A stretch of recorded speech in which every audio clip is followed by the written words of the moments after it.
Make sure if you agree with us, you drop a like for us, and if you disagree, put some in the comments. Help feed that algorithm. Don't put any dislikes. We don't like haters around here. Johnny, you're gonna drive for this one. This is another one that I haven't seen yet. Coming in at number 5, we've got The Tragedy of Macbeth. 7.4 out of 10 on IMDb. It's about a Scottish lord who becomes convinced by a trio of witches that he will become the next king of Scotland, and his ambitious wife supports him in his plans of seizing power. This was directed by Joel Cohen.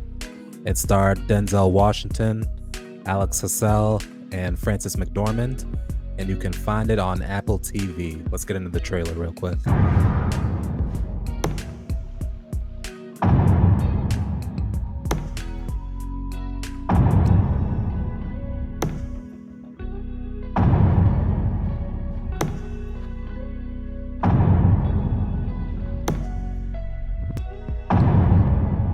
By the pricking of my thumbs, something wicked this way comes. So first of all, I'll just say, incredible trailer. Short, sweet, to the point, leaves mystery, looks good, looks cool. What did you think of this one? So we said it for the little things, but this really showcases it at a much greater level. As Denzel Washington has still got it. This was well acted, not just by him, but throughout all the characters. And it was filmed in an interesting way where it was sort of stripped down from a traditional movie. So it was almost more true to the play in that sense, even talking in the Old English. So it's certainly a movie that I had to have subtitles on for, much like The Lighthouse. I couldn't imagine watching it without subtitles. They're really an aid at that point. But beyond that, to be able to film it in black and white and to be able to make the stylistic and like set design choices to work with shadows really as well as they did in this movie, it's not really something that's done anymore. You know, there's not really a lot of like, no Marvel movie, oh, we have to make this cool design with Thanos' shadow. Like, that's just not a thought that applies in a lot of directors' heads when you're not filming in black and white. So it was really a great addition into something that's not really seen that frequently. So I'm curious, something that I think scares off a lot of people, and it doesn't necessarily scare me off, but it's a reason that I had this movie like lower on my totem pole of a to-do list to eventually get around to watch. Were you a Shakespeare head growing up? Did you become one in an older age, or did you just decide like, I'm gonna check this out and you loved it?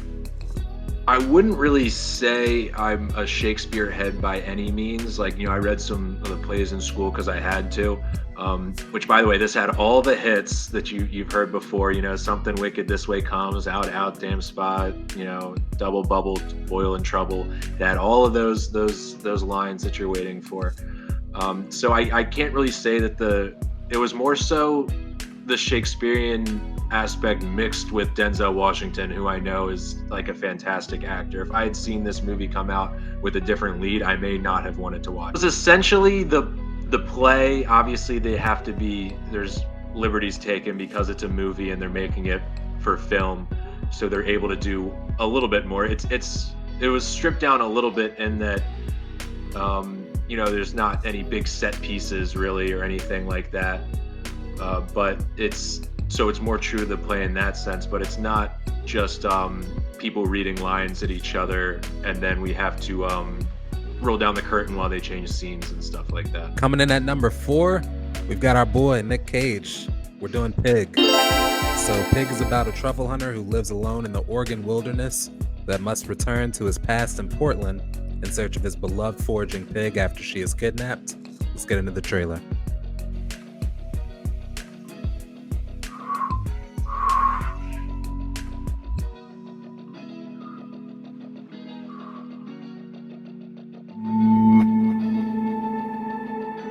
I'm looking for a truffle pig. Someone stole it. There's really nothing here for most of us. Buy yourself a new pig.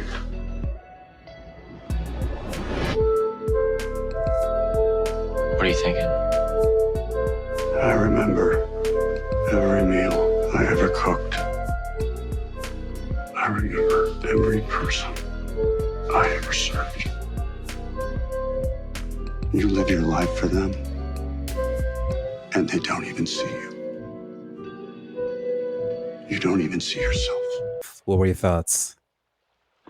So it's a movie where I almost like it more the further and further I'm removed from it, and it can sort of marinate That's on interesting. my mind. I felt the same way about The Power of the Dog, which did not make this list, but it's one that the further removed I was, the more I liked the movie than when I initially turned it off. Going into it, I really thought it was going to be like a John Wick copy, which it was not at all. It was really more so getting into the mindset and the journey in the past of this mysterious Nick Cage character who we know nothing at the beginning other than he has a truffle pig and sells truffles. So it was really interesting to really get into his backstory, and Nick Cage did a great job, kind of without his classic Nick Cage style. Mhm. So it was almost a divergence, but he still has, I still think if you want one actor to have just sort of like a mental breakdown or anguish, I don't know if there's many better than Nick Cage, and just for a 30-second burst.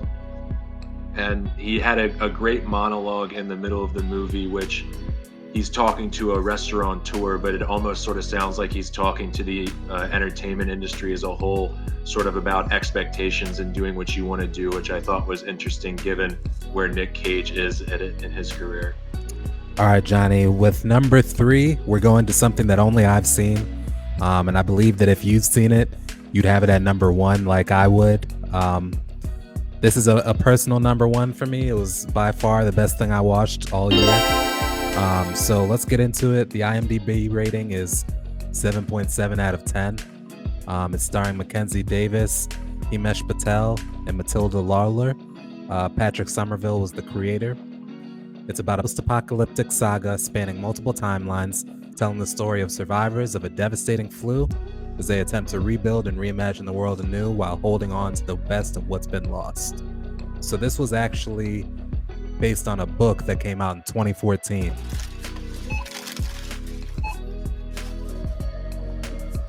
Hey, excuse me? Is this because of that thing?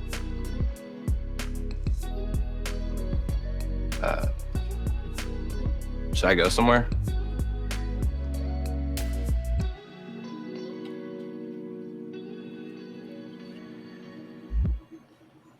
You should go home.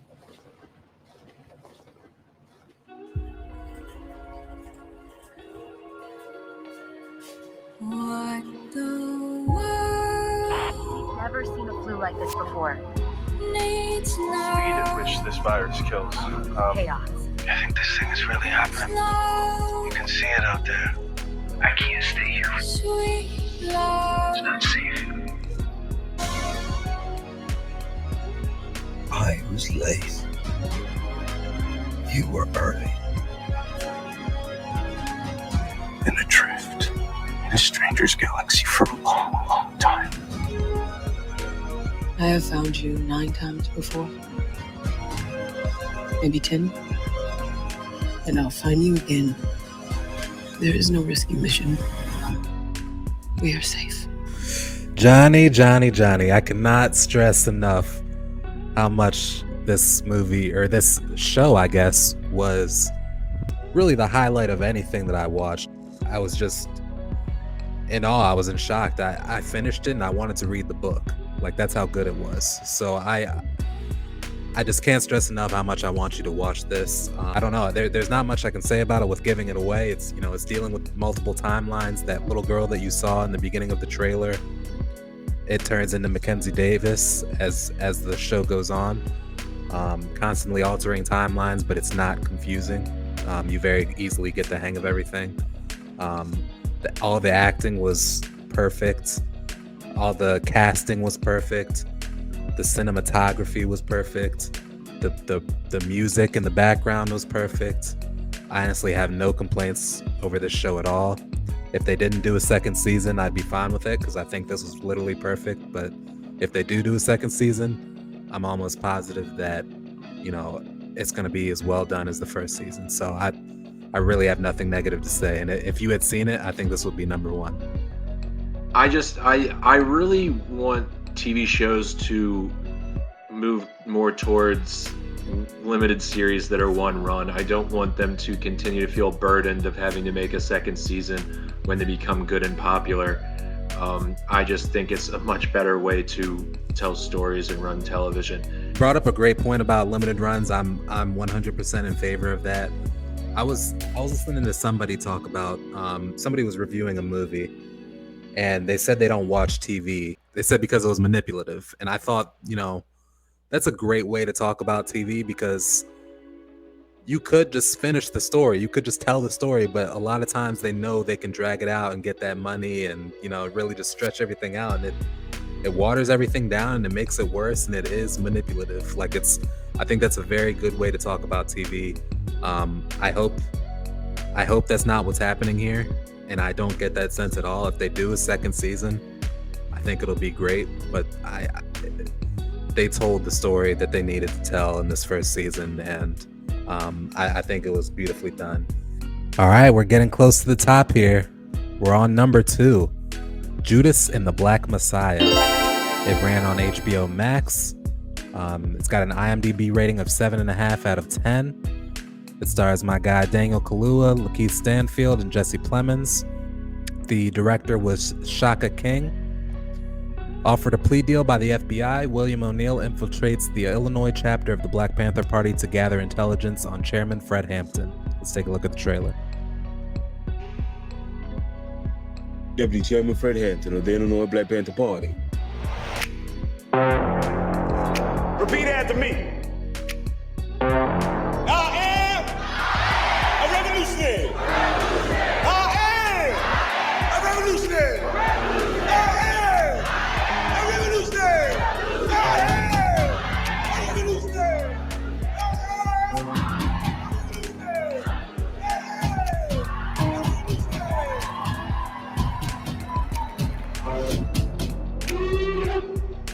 You're looking at 18 months for the stolen car, 5 years for impersonating a federal officer, or you can go home.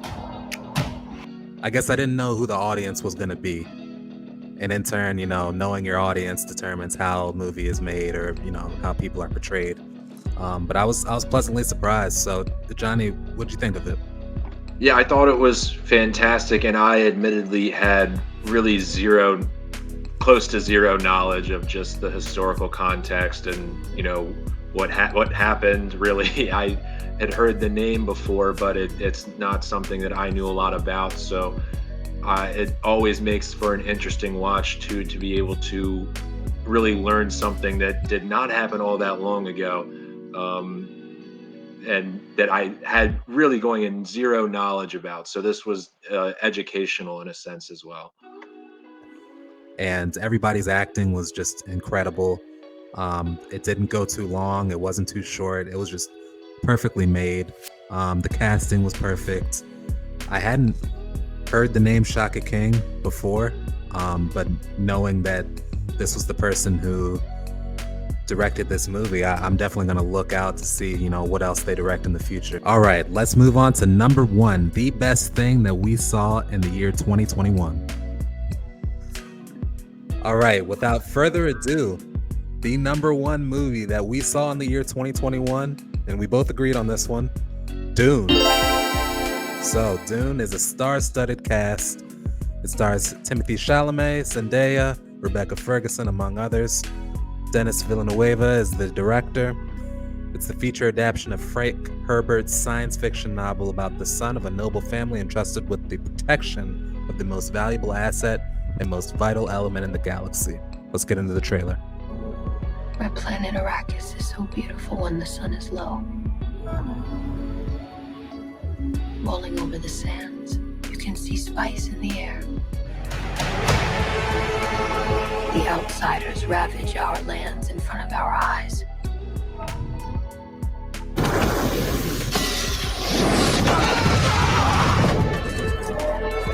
Their cruelty to my people is all I've known. What's to become of our world? Paul.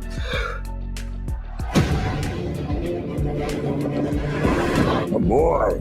Hey, Duncan, can I trust you with something? Yes, always. You know that. I've been having dreams about a girl on Arrakis. I don't know what it means. Dreams make good stories. Everything important happens when we're awake. Hey, you. Want some muscle? I did? No. We are House Atreides. There is no call we do not answer. There is no faith that we betray. Smile, Gurney. I am smiling. The Emperor asks us to bring peace to Arrakis. House Atreides accepts. I know you. There's something awakening in my mind. You need to face your fears. Come with me. Johnny, what'd you think of it? Yeah, I mean, as someone who read the book, it's kind of crazy. I don't know if there was a better casted movie you'll see in a while. Not necessarily, that they're all the best actors in the world, but just for those specific roles, it was just a well done process. And it's just, if you read the book now and you don't see Timothée Chalamet, then I don't know what to tell you. Yeah, that's fair. I texted you immediately after I watched it. I thought it was incredible. I was blown away by just how everything looked. In all of 2021, this was the first and probably only movie that I watched it and was like, wow, I wish I saw this in a theater. I almost feel like I got a little treat because everybody else knew what this movie was about. Everybody else knew, they had either seen the prior version of this movie or read the book. I just was going into it blind and was just pleasantly surprised by the story and everything, and kind of the parallels and the allegories to real life and capitalism and all that kind of stuff. I thought I was going to see more Zendaya the way it was billed, but you were saying that maybe next movie. Yeah, and that's sort of almost the opposite of what you said. I think watching it was almost a treat because I almost like it more knowing what's coming next, like especially where they split the movie into the two-part. I know the second one is somehow going to top this one immensely just by what has to happen plot-wise. And so there you have it. Just a quick little rundown here. Number 10, we had Don't Look Up. Number 9, we had The Little Things. Number 8, Invincible. Number 7, The Harder They Fall. Number 6, Shang-Chi and the Legend of the Ten Rings. Number 5, Tragedy of Macbeth. Number 4, Pig. Number 3, Station 11. Number 2, Judas and the Black Messiah. And number 1, Dune. All of these on our list, we gave at least a 4 out of 5. There were no stinkers that we put up there just because it came out in 2021 and we wanted to do a top 10 list. These were all movies that we thought were good. And shout out to all those movies I did not get around to watching in 2021 that had a fair shot at the list. Last Night in Soho, Nightmare Alley, The White Tiger. Yes. Just a few off the top of my head. And also let us know in the comments if there's any movie you want us to review that we haven't reviewed. Appreciate y'all. Peace. The Green Knight.